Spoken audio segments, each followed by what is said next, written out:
October 15, 1982. Jack Morrison had been Harrison Ford's agent for 8 years, the man who discovered him in a carpenter's shop. That's exactly why NBC's security footage would later show Jack standing frozen when Ford walked past his outstretched hand. 4 million people watched The Tonight Show that night. The cameras caught Ford's entrance, Johnny's nervous laugh, the awkward silence that stretched too long. What happened backstage in those missing 12 minutes became Hollywood's most buried secret. Studio executives destroyed files because of it. And for 40 years, when people talked about that handshake, they never knew the real story. The night Jack Morrison's loyalty was tested. The night Harrison Ford proved some betrayals can't be forgiven with a smile and a wave. Before we jump back in, tell us where you're tuning in from, and if this story touches you, make sure you're subscribed, because tomorrow I've saved something extra special for you. Jack Morrison's hands hadn't stopped shaking since the phone rang at 6:47 a.m. 41 years later, and he could still feel Harrison Ford's eyes burning through him in that NBC hallway, the same look now staring back from his laptop screen. The YouTube video had 17 million views. Exclusive Tonight Show footage, the handshake that shocked Hollywood. Someone had leaked the backstage security feed. The grainy black and white footage showed everything. Jack's desperate attempt to explain, Ford's jaw clenching as he listened, then the moment Ford's expression went dead, the way he'd turned his back and walked onto that stage like Jack Morrison had never existed. The comments section was a feeding frenzy. What did the agent do? Ford looks like he wants to kill him. This is bigger than we thought. Jack slammed the laptop shut, but his reflection caught in the black screen. A ghost of the man who once commanded corner tables at Spago and had Spielberg on speed dial. 15 years of hiding in this Carmel cottage, tending his roses, pretending the past was buried, all undone by 90 seconds of footage that should have been destroyed decades ago. His phone buzzed. Unknown number. Hello, Jack? The voice was digitally distorted, mechanical. Jack's blood turned to ice. I think it's time we talked about Tommy Brennan. The line went dead. Tommy Brennan. Jack hadn't heard that name spoken aloud since the funeral. A 23-year-old actor with eyes like James Dean and a smile that could light up Sunset Boulevard. The kid who'd trusted Jack with everything. His career, his secrets, his life. The kid whose body they'd found floating in Malibu Creek 3 days after that Tonight Show taping. Jack's hands trembled as he poured bourbon into his coffee. The bottle was nearly empty. When had that happened? Outside his kitchen window, morning fog rolled off the Pacific, but all he could see was Tommy's face the last time they'd met. The Polo Lounge, 2 p.m., October 12, 1982. Tommy had been terrified, clutching a manila envelope like it contained the secrets of the universe. Maybe it had. They're going to kill me, Jack. I've got proof of what they're doing, but if I go public... Nobody's killing anybody, kid. This is Hollywood, not the goddamn mafia. How wrong he'd been. The bourbon burned, but not enough to erase the memory of Tommy's funeral. A closed casket because 3 days in the water had made him unrecognizable. The official cause was accidental drowning. Too much cocaine, a midnight swim gone wrong. Case closed. Another Hollywood tragedy. Only Jack knew about the envelope. Only Jack knew what Tommy had discovered about Marcus Kellerman, the studio head who could make or destroy careers with a phone call. Only Jack knew why Harrison Ford had looked at him like he was staring at a murderer in that NBC hallway. Because he was. The cottage felt smaller now, like the walls were closing in. Jack had bought this place after the scandal broke, after the whispered conversations in boardrooms, after the clients stopped returning calls, after his own agency quietly asked him to retire. A prison disguised as paradise, where he could grow tomatoes and pretend he hadn't traded a young man's life for his own survival. But someone remembered. Someone knew. Jack opened the laptop again, scrolling through the comments with sick fascination. 99% were speculation, conspiracy theories, Hollywood gossip. But one comment, posted 3 minutes ago, made his breath catch. The envelope is still out there. Tommy hid it well. Time to finish what he started. A friend. A friend. Tommy used to sign his letters that way when Jack first discovered him waiting tables at a diner in Van Nuys. Thanks for believing in me. A friend. Even after Jack made him a star, got him the Kellerman Pictures deal that should have launched him into orbit. Tommy never lost that earnest gratitude. The gratitude that made his betrayal so much worse. Jack's phone rang again. Same unknown number. You saw the comment. The distorted voice was calm, almost gentle. Good. Now you understand this isn't going away. What do you want? Justice. Tommy deserves that much.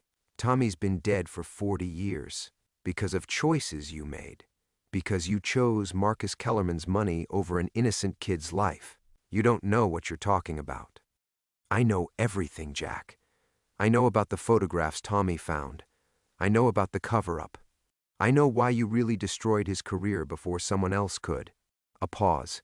And I know where he hid the evidence. The phone slipped from Jack's nerveless fingers, clattering onto the hardwood floor. Outside, a neighbor was walking their dog, waving cheerfully at his window like this was still just another peaceful morning in paradise. But paradise was over. The past had finally caught up. Have you ever wondered what secrets lurk beneath Hollywood's glittering surface? What would you do if you discovered your hero had blood on their hands? Stay with us as Jack Morrison's carefully buried truth begins to surface, and nothing will ever be the same. Jack stared at the phone on the floor, its black screen reflecting the morning light streaming through his kitchen window. The cheerful wave from his neighbor, Mrs. Chen, who brought him homemade soup every winter and never asked about his past, felt like a mockery now. 41 years of running, 15 years of this carefully constructed peace, and it was crumbling with each passing second. He retrieved the phone with unsteady hands, half expecting it to ring again immediately. Instead, silence stretched through the cottage like a held breath, the same silence that had become his companion, his shield, his prison. The kitchen still smelled of the coffee and bourbon he'd mixed earlier, a habit that would have horrified his younger self, the man who'd ruled Hollywood boardrooms on pure adrenaline and black coffee. That Jack Morrison had worn $1,000 suits and could get Steven Spielberg on the phone with 2 calls. This Jack Morrison wore faded jeans and a gardening shirt, his hands stained with soil instead of ink from million-dollar contracts. He'd built this life deliberately. The cottage had been a foreclosure when he bought it. Weathered cedar shingles, a garden choked with weeds, windows that rattled in the coastal wind, perfect for a man who needed to disappear. He'd spent months teaching himself to garden, learning the patience required to coax life from reluctant earth. His tomatoes were legendary among the neighbors now. His roses won local competitions, simple pleasures for a simple life.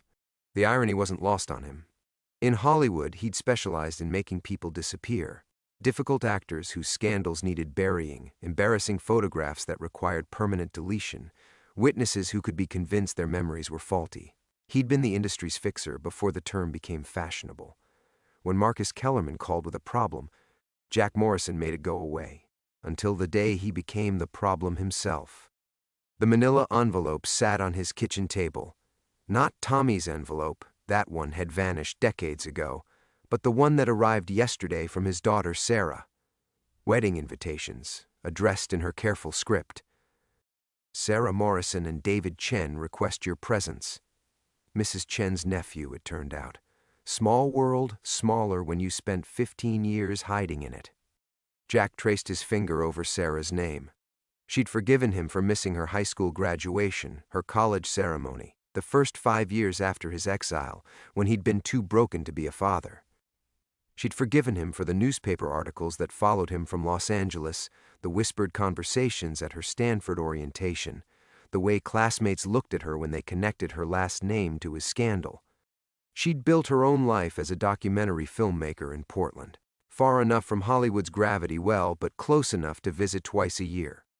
Their relationship existed in careful balance, loving but fragile, built on the understanding that some subjects remained off-limits. She knew he'd been an agent. She knew something had gone wrong. She didn't know about Tommy Brennan, about the envelope, about the choice that had cost a young man his life. The wedding invitation trembled in his hands. In 3 weeks he was supposed to walk her down the aisle, give a father of the bride speech, pretend to be the man she thought he was, flawed but redeemed, guilty of nothing worse than ambition and bad judgment. What would she think when the truth came out? When the mysterious caller made good on their threat?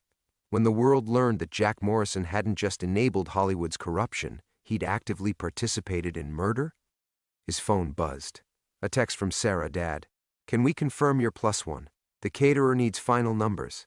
Also, I know you hate crowds, but please consider bringing someone. You shouldn't be alone on my wedding day. I love you. The cruelty of timing wasn't lost on him. Sarah wanted him to bring someone. Maybe that woman from his book club, the retired teacher who'd been making gentle overtures for months. Instead, he'd probably be bringing a lawyer. Or handcuffs. Jack walked to the living room, where afternoon light painted everything in shades of amber and regret. The space reflected 15 years of careful curation. Books instead of scripts, local art instead of industry photographs, a telescope instead of surveillance equipment.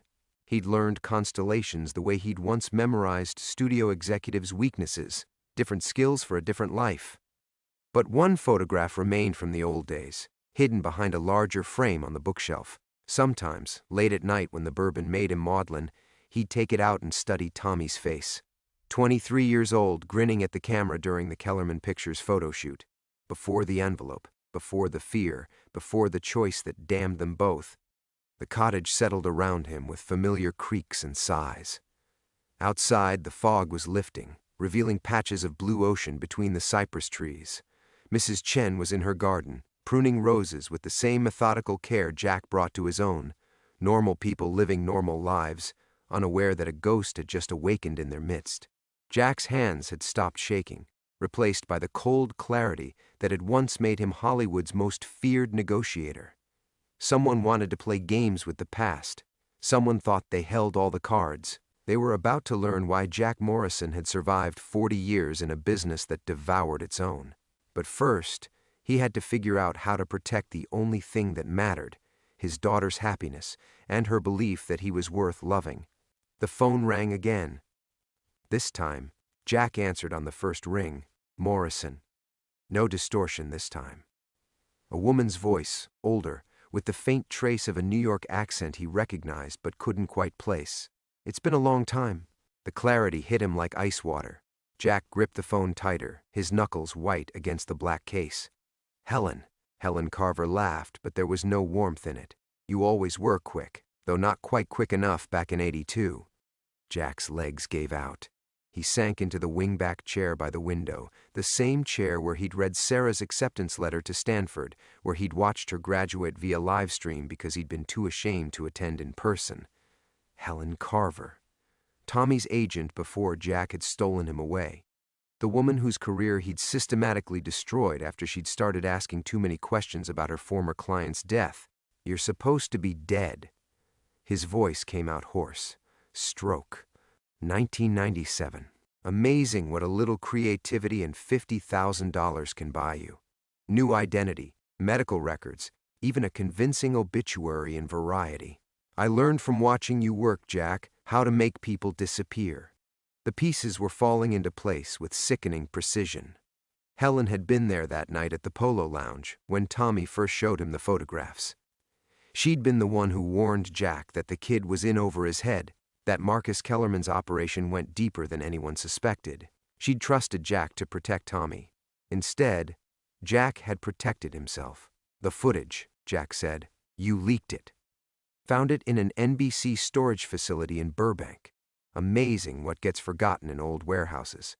Cost me 20 years of searching and considerable expense to acquire, but some things are worth waiting for. Her voice carried the same steel it had when she'd torn apart studio contracts, protecting her clients with ruthless precision. Though I have to admit, I expected a bigger reaction when it went viral. 17 million views and you don't even try to run? Where would I go? You've already found me. True. Though I was surprised by the cottage. Very domestic. The roses are lovely, by the way. I've been watching for weeks. Jack's blood turned cold. Through the window, he could see Mrs. Chen still working in her garden, oblivious to the danger that had been circling them both. If you hurt innocent people... Innocent? Helen's laugh was sharp. Rich word coming from you, Jack. Tell me, how many innocent people did you hurt protecting Marcus Kellerman's little photography business? How many young actors disappeared into that system while you looked the other way? The photographs. Jack closed his eyes, but he could still see them. Polaroids scattered across Tommy's kitchen table like evidence of the apocalypse. Young men, some barely 18, some clearly drugged, some crying. Marcus Kellerman's private collection, taken during auditions and mentoring sessions at his Malibu estate. A systematic operation that had been running for years while Jack negotiated contracts and took his percentage, willfully blind to what his clients endured behind closed doors. Tommy had stumbled onto the cache by accident, looking for a bathroom during one of Kellerman's parties. Instead of running, instead of keeping quiet like everyone else, the kid had done something unforgivably naive. He'd taken the photographs. He'd brought them to Jack, his trusted agent, believing that justice mattered more than industry politics.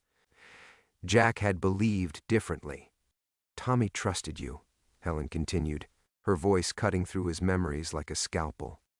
"He called you the night before he died, begging you to help him go to the police. You told him to wait, to think it through, to consider his career. You told him you'd handle it. You told him to give you the photographs and let you manage the situation. And when he refused?" Helen paused. "Well, we both know what happened next." Jack's hands were shaking again. The official story was that Tommy had agreed to meet with Kellerman privately to discuss a misunderstanding. The kid's body was found 3 days later, evidence of cocaine in his system that everyone knew he'd never used. The photographs disappeared. The case was closed with indecent haste. But Helen was wrong about one thing. Jack hadn't arranged the meeting with Kellerman. He'd done something worse. He'd told Marcus exactly where Tommy was hiding the photographs. "You don't know everything," Jack said quietly. "I know enough. I know you chose Kellerman's money over Tommy's life.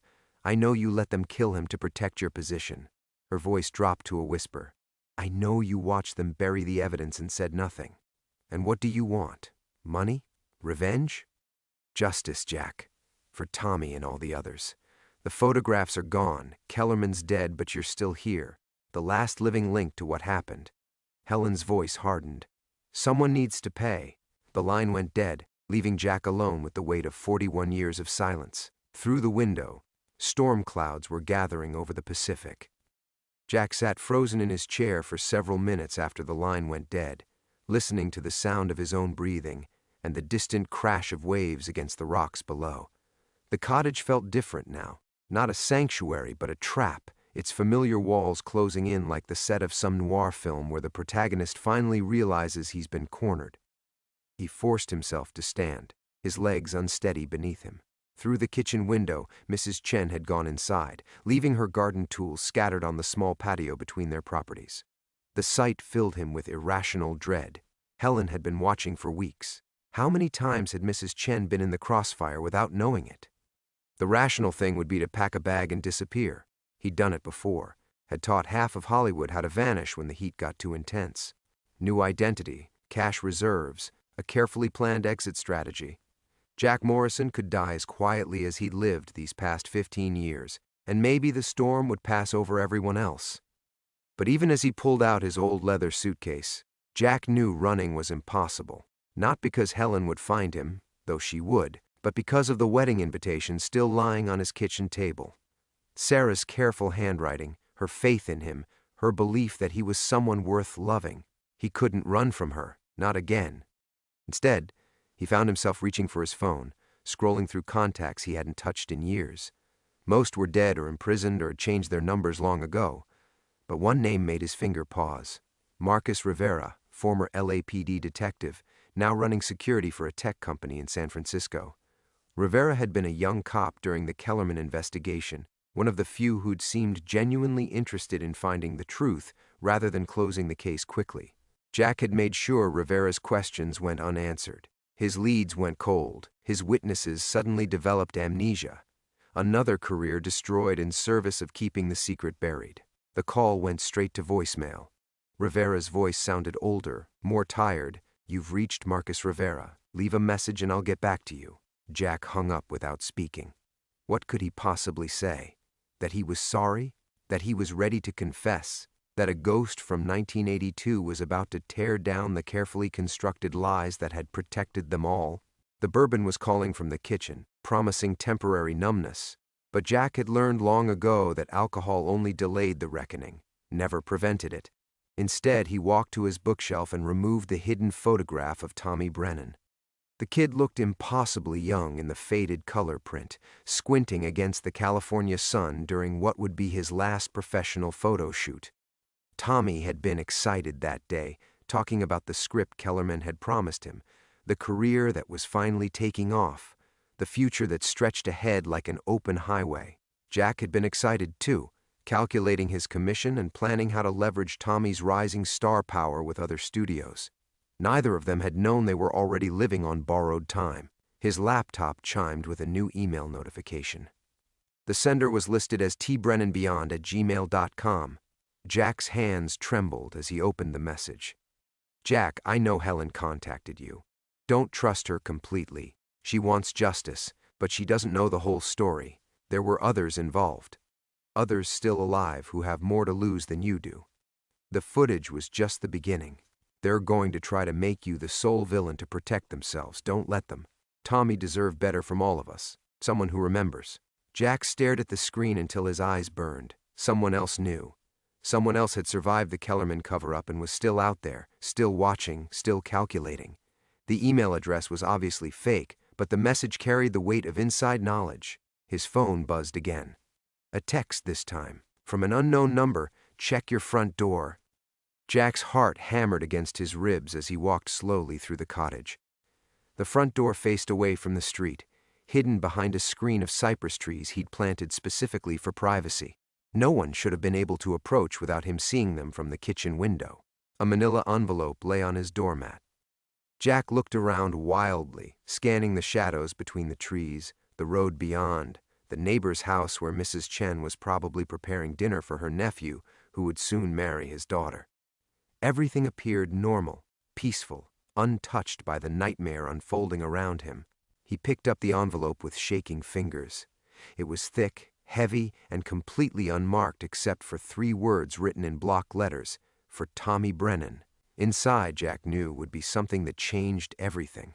Something that made running impossible and staying dangerous. Something that would force him to finally face the choice he'd been avoiding for 41 years. He carried the envelope back inside, unopened, and poured himself that drink after all. Outside, storm clouds continued gathering over the Pacific, and somewhere in the gathering darkness, Helen Carver was waiting for his next move. The scotch burned, but not enough to wash away the weight of the envelope in Jack's other hand. He'd carried similar packages before, payoffs, photographs, evidence that needed to disappear. But this one felt different, heavier. Like holding his own death warrant. The storm was closer now, wind rattling the cottage windows with increasing urgency. Jack set down his glass and tore open the envelope with deliberate care, as if the contents might explode if handled roughly. Inside were photocopies of documents he'd hoped had been destroyed decades ago. Hotel receipts from the Beverly Hills Hotel, dated 3 days before Tommy's death. Phone records showing calls between Jack's office and Marcus Kellerman's private line. And at the bottom, a handwritten note in Tommy's familiar scrawl. Jack, if something happens to me, these prove you knew about the photographs 2 weeks before I died. You knew what Marcus was doing and you did nothing. I trusted you. I thought you were different. Tommy. Jack's legs gave out.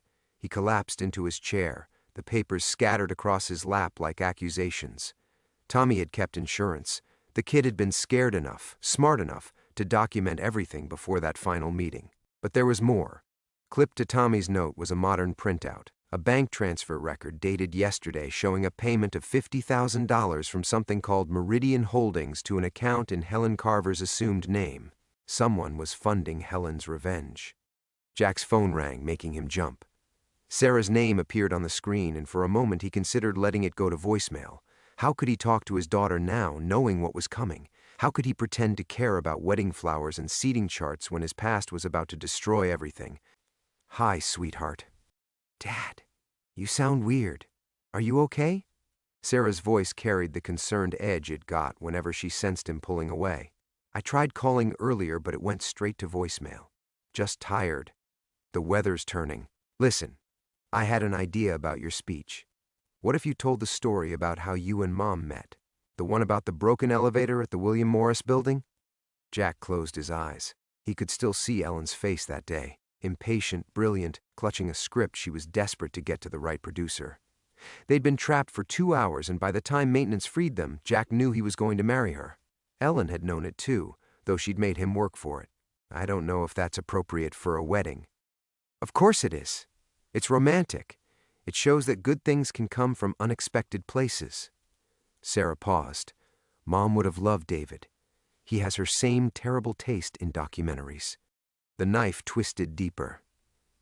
Ellen had died knowing her husband was a broken man carrying secrets that had poisoned everything they'd built together. She'd never asked for the whole truth, but she'd known enough to understand why he woke up screaming some nights, why he couldn't watch certain movies or read industry trade papers without his hands shaking. Dad? You're being quiet again. I'm here, just thinking about your mother. Good thoughts, I hope.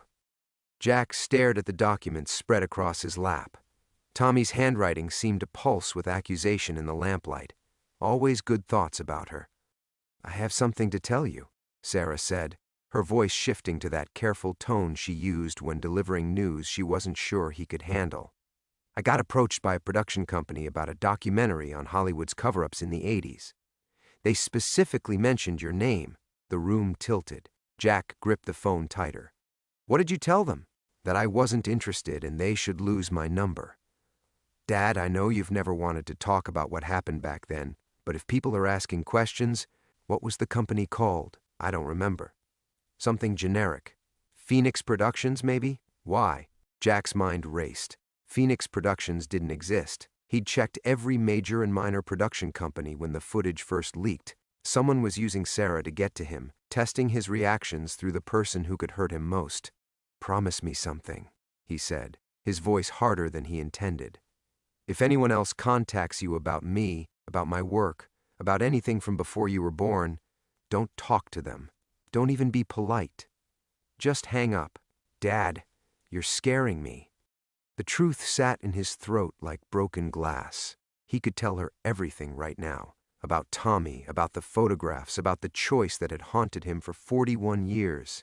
She was a documentarian. She understood that stories had multiple sides, that people could be both victims and perpetrators. Maybe she would understand. Maybe she would forgive him. Or maybe she would look at him the way Ellen had in those final months, with love tempered by the terrible knowledge of what he was capable of. Just promise me, he repeated. Okay, I promise. But Dad, I love you, Sarah. Whatever happens, remember that. Now you're really scaring me. Whatever's going on. Jack hung up before she could finish. Outside, the first drops of rain began hitting his windows like scattered applause, and he realized with crystalline clarity that his daughter's wedding was going to be a funeral for the man she thought he was, and for any chance he had of dying with his secrets intact. Staring at the documents that had just rewritten his entire understanding of the past 41 years, the bank transfer record felt like ice in his trembling fingers. $50,000 to Helen Carver, dated yesterday. Someone else was pulling the strings, someone with enough money and patience to orchestrate this elaborate revenge. But who? Marcus Kellerman was dead. The other studio executives from that era were either dead or too old to care about ancient scandals. Unless... His phone buzzed with another text from the unknown number. Look closer at the hotel receipts. Jack grabbed the Beverly Hills Hotel documents, scanning the faded photocopies with new urgency. At first he saw only what he'd expected, proof that he'd met with Kellerman before Tommy's death, evidence of his complicity in the cover-up. But then his eyes caught something that made his blood freeze. The receipt wasn't just for Marcus Kellerman's room. It was for a suite, a 2-bedroom suite. And the second guest signature at the bottom, barely legible after decades, read, H. Carver. Helen had been there. Helen had been in the room when Jack told Kellerman where Tommy was hiding the photographs. Helen had watched him betray the kid, had heard every word of their conspiracy, and had done nothing to stop it. For 41 years, she'd let Jack believe he was the only one responsible. She'd built her reputation as the industry's most ethical talent representative, while knowing she was just as guilty as everyone else she claimed to despise. The revelation hit him like a physical blow. Every conversation they'd had, every case where she'd claimed the moral high ground, every time she'd looked at him with barely concealed disgust, all of it had been performance. She hadn't been hunting him for justice. She'd been hunting him to eliminate the only witness to her own complicity. Jack's hands shook as he reached for his phone. Helen answered on the first ring, as if she'd been waiting. "Find something interesting in your evening mail?" Her voice carried that same steel, but now Jack could hear something else underneath it. "Fear. You were there," he said quietly. "In the suite. You heard everything." A long pause. "I was young. I was scared. I thought—" "You thought what? That letting Tommy die would advance your career? That staying quiet made you better than me?" Jack's voice hardened with each word. "How many times over the years did you lecture me about protecting predators? How many young actors did you claim to save while knowing you'd helped kill one? It wasn't supposed to happen that way." For the first time, Helen's composure cracked. "Marcus said he just wanted to talk to Tommy, to reason with him. We never thought—" "Bullshit." The word came out like a gunshot. "You knew exactly what Marcus was capable of. You'd seen the photographs. You knew what he did to those boys, and you handed Tommy to him anyway. You handed him over too." "Yes, I did. I've lived with that for 41 years. But I never pretended to be something I wasn't. I never built a career on righteousness while having blood on my hands." Jack stood, pacing to the window where rain was now streaming down the glass. "The documentary filmmaker who contacted Sarah. That was you, wasn't it? Testing how much she knew. I had to be sure you hadn't told her anything. And when this all comes out, when your little revenge plan destroys both of us, what happens to the foundation you built, Helen? All those young actors you've helped over the years, what happens to them when they find out their champion was just another predator enabler?" The silence stretched long enough that Jack thought she might have hung up. When Helen finally spoke, her voice was barely a whisper. "You don't understand. Someone else knows. Someone's been blackmailing me for months, threatening to expose everything unless I destroyed you first." Jack's mind reeled. "Who?" "I don't know. They communicate through encrypted emails, anonymous payments. But they have everything. Photographs of us leaving the hotel together, recordings of phone calls I thought were private." Helen's voice broke completely. "They said if I didn't make you the sole villain in this story, they'd release evidence proving I was Kellerman's partner, not just his enabler." The puppet master revealed. Someone had been playing them against each other, using Helen's guilt and Jack's isolation to orchestrate a public destruction that would satisfy the mob's hunger for justice while keeping the real architect safely in the shadows. "Helen," Jack said slowly, "I think we've both been played." Through his rain-streaked window, Jack saw a car's headlights turn into his driveway. His cottage had no driveway. In 15 years of living here, no one had ever driven directly up to his house. Someone was coming to finish what they'd started. And Jack realized with terrible clarity that both he and Helen had been nothing more than actors in someone else's revenge play, a final performance that would end with the last witnesses to Tommy Brennan's murder finally silenced forever. "Get out," Jack said into the phone, his eyes fixed on the approaching headlights. "Helen, whatever you're doing, whoever you're working with, get out now." "What are you talking about?" "Someone's here, at my house."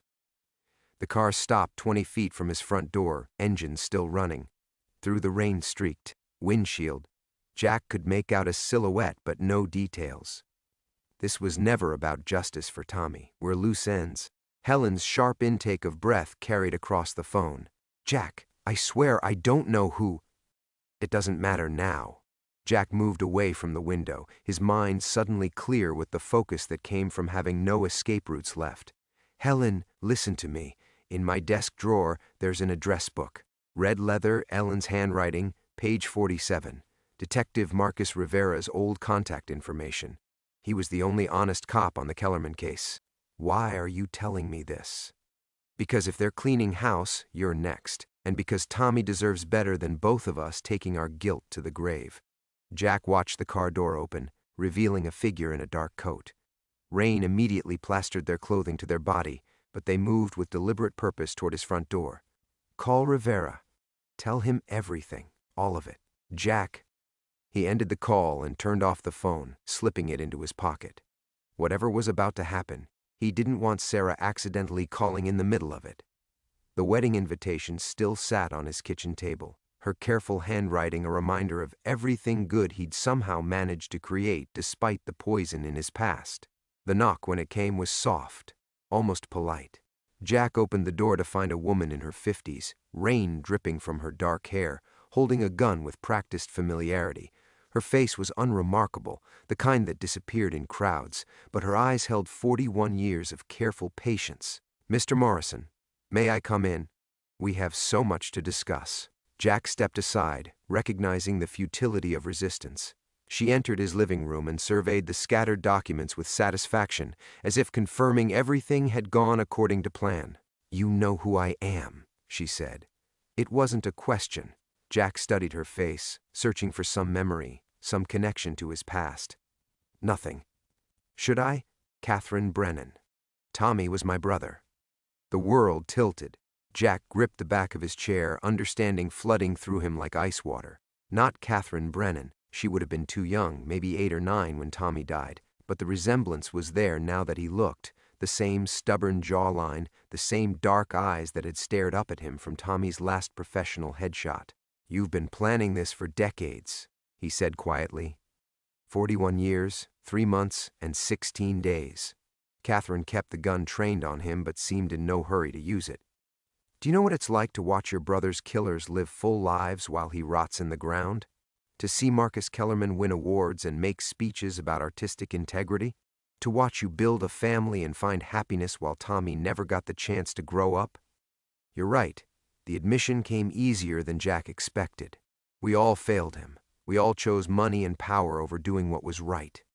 "Not all of you chose." Catherine reached into her coat pocket with her free hand, withdrawing a small digital recorder. "Some of you were just cowards." But Helen Carver? She made a deal with Kellerman that night. Photographs for representation. Tommy's death bought her a client list and a career. Jack's stomach lurched. What? The predators Kellerman was protecting? Helen didn't just know about them, she inherited them when he died. For 40 years she's been managing their careers, taking her percentage, and occasionally throwing one to the wolves when the heat got too intense.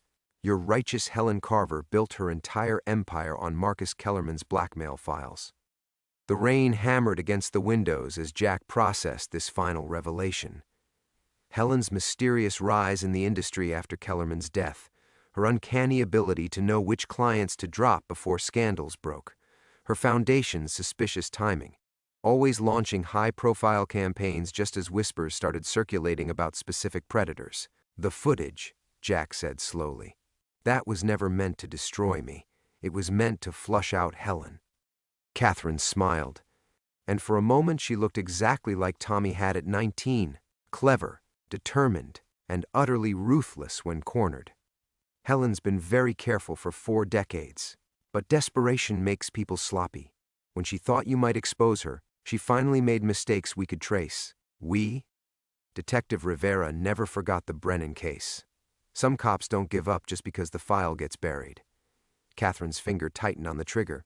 He's been building evidence for years, waiting for someone to make a move. Tonight, Helen Carver finally gave him everything he needs. Outside, Jack could hear more cars approaching through the storm. Jack listened to the approaching engines, understanding blooming with terrible clarity. "Rivera's coming here. You've been working with him all along." Catherine nodded, rain still dripping from her hair onto his hardwood floor. He never believed the official story. Too many inconsistencies, too much pressure from above to close the case quickly. When I contacted him 5 years ago with new evidence, he was ready to listen. "What evidence?" "Tommy's final letter. The real one." She reached into her other pocket, producing a weathered envelope, not the sanitized version the police found in his apartment, the one he mailed to our grandmother the night before he died, telling her everything, including the names of everyone who knew what Kellerman was doing. The sound of car doors slamming echoed through the storm. Jack moved to the window and saw 3 vehicles in his driveway, 2 unmarked police cars and what looked like Helen's silver BMW. You brought her here, he realized. She drove herself. Amazing what people will do when they think they're meeting their blackmailer to negotiate a deal. Catherine's smile held no warmth.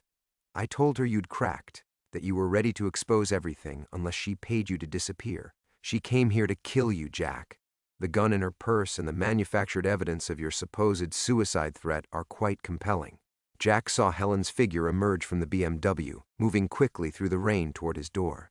Even from a distance, her body language screamed desperation. The careful composure she'd maintained for decades finally shattered. But you're not going to let her do it. No, because 41 years ago, you made a choice that destroyed my family. But you also made another choice, one that saved others. Catherine's gun remained steady, but her voice softened marginally. Detective Rivera showed me the files. After Tommy died, you quietly fed information to the FBI about 3 other producers who were abusing young actors. Your tips led to investigations that saved dozens of kids. Jack closed his eyes, remembering those anonymous phone calls, the careful leaks of information he'd provided to federal investigators.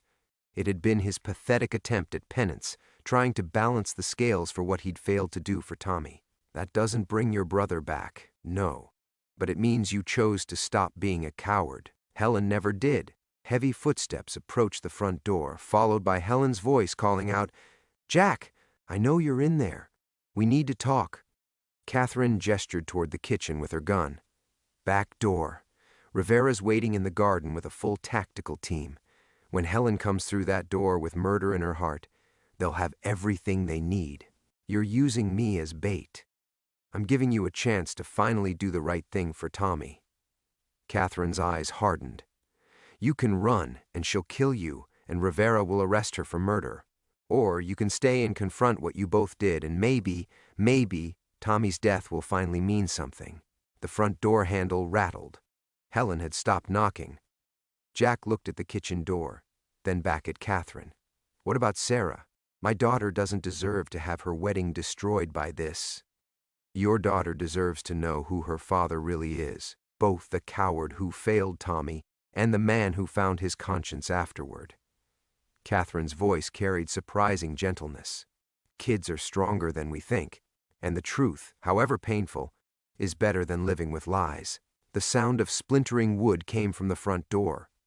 Helen had apparently abandoned any pretense of a friendly visit. Jack made his choice. He walked to the living room and stood facing the entrance, hands visible, heart hammering but mind finally clear. When Helen burst through the damaged door, gun drawn and eyes wild with 41 years of suppressed guilt and terror, she found him waiting. "Hello, Helen. Catherine's been telling me about your business partnership with Marcus Kellerman." Helen's gun wavered between Jack and Catherine, her carefully constructed world crumbling in real time. "You don't understand. I was trapped. He had evidence, photographs of me with clients, compromising situations." "You were 19, Catherine said quietly. "Young enough to be another victim, old enough to know that helping him hunt other victims was wrong. I saved people. My foundation helped hundreds of young actors, built on blood money." Jack stepped closer, no longer caring about the gun. "How many of Kellerman's victims could you have saved if you'd spoken up that night? How many kids suffered while you built your empire on their silence?" Outside, tactical lights blazed through the windows as Rivera's team moved into position. Helen looked around wildly, finally understanding she'd been maneuvered into an impossible position. Her finger tightened on the trigger, and Jack realized that some truths could only be confronted at gunpoint, that sometimes justice arrived 41 years late, carried by a sister's love and a cop's stubborn refusal to let the dead stay silent. The reckoning Tommy Brennan had died for was finally here. The gunshot never came. Helen's hand trembled as the weight of 4 decades collapsed around her, and the weapon clattered to the floor. She sank to her knees amid the scattered documents, finally broken by the truth she'd spent a lifetime running from. Rivera's team swept through both doors simultaneously, their movements precise and practiced. But the real drama was over, had ended the moment Helen saw her reflection in Catherine's eyes and recognized the monster she'd become. "I was just a kid," Helen whispered, staring at her hands as Rivera cuffed her. "I didn't know how to stop it." "Neither did I," Jack said quietly. "But we should have tried." 6 months later, Jack stood in his garden, watching Sarah arrange white lilies around the small memorial stone he'd commissioned. The inscription was simple: Thomas James Brennan, 1963 to 1982. Actor, brother, truth teller. "You didn't have to postpone the wedding," Jack said, "not for the first time." Sarah looked up, dirt on her knees, her engagement ring catching the morning light. Dad, a woman tried to kill you in our living room. I think that qualifies as extenuating circumstances. She returned to her work with characteristic determination. Besides, Michael and I decided we wanted a smaller ceremony anyway, more intimate. The trial had been swift once Helen began talking. 41 years of carefully buried secrets spilled out in a torrent of confession, names, dates, payoffs, and cover-ups that sent shockwaves through Hollywood. 3 more predators were arrested. A dozen victims found the courage to come forward. Helen's foundation was dissolved, its assets distributed to legitimate advocacy groups. Jack had testified for 4 days, laying bare his own complicity without reservation. The media had been predictably vicious, but Sarah never wavered, sitting in the front row each day with Michael beside her. When reporters tried to ambush her outside the courthouse, she'd look directly into the cameras and said, "My father made terrible mistakes, but he spent decades trying to atone for them. How many of you can say the same?" Catherine emerged from the house carrying a thermos of coffee and 3 cups. In the months since the arrest, she'd become an unexpected fixture in Jack's life. Part investigator, part confessor, part absolution he didn't deserve but desperately needed. "Rivera called," she said, pouring coffee with steady hands. "Helen's plea hearing is next week. 25 to life, no possibility of parole." Jack nodded, feeling neither satisfaction nor grief. Justice had been served, but it felt hollow after so many years. Tommy was still dead. The victims were still damaged. The system was still corrupt. "Do you think he would have forgiven us?" Jack asked, accepting the cup Catherine offered. "Tommy?" Catherine considered the question seriously. "He was angry, but he wasn't cruel. I think he would have wanted you to keep trying to do better." She paused, studying the memorial stone. "I think he would have liked knowing that his death eventually meant something." Sarah stood, brushing dirt from her hands. "Tell me about him. Not the case, not the scandal, just who was he?" Catherine's face softened with memory. "Funny. God, he was funny. He could do impressions of everyone, our teachers, our neighbors, movie stars he'd only seen on TV, and stubborn. Once he decided something was right or wrong, you couldn't budge him." She smiled sadly. He wanted to be the next James Dean, but he would have been better. Dean was all torment and rebellion. Tommy had heart. The 3 of them sat in comfortable silence, surrounded by the garden Jack had tended for 15 years. The roses Ellen had planted were blooming again, their red petals bright against the morning fog rolling in from the ocean. Jack thought about the documentary that had started everything, how a single moment of footage had unraveled decades of carefully constructed lies. The filmmaker had eventually released the project, but it bore little resemblance to the scandalous exposé he'd originally planned. Instead, it became a meditation on Hollywood's culture of complicity, anchored by interviews with Tommy's surviving friends and Catherine's patient recounting of her brother's dreams. "I've been thinking about writing," Jack said suddenly, "a book about all of it." Sarah raised an eyebrow. "Dad, you hate writing. You always said that's what assistants were for. Maybe that's why I should do it myself this time." Jack met Catherine's eyes. "Tell the whole story. Not just Tommy's death, but what came after. The other kids we failed, the ones we managed to help, what really happens when people choose silence over courage." Catherine nodded slowly. "Tommy would like that. He always said the best stories were the ones that forced people to look at themselves." The fog was lifting now, revealing the coastline Jack had called home for 15 years. It no longer felt like exile. The cottage still carried memories of Ellen and Sarah's childhood visits, but now it also held something else, the possibility of redemption earned through truth rather than silence. Jack Morrison had spent most of his life protecting the wrong people. He died that night in his living room, the version of himself that chose comfort over conscience. What remained was harder to define but somehow more honest, a broken man trying to piece together something worth salvaging from the wreckage of his choices. It wasn't forgiveness, it might never be peace, but it was, finally, the truth. And sometimes, Catherine had told him, that was enough to build a life on.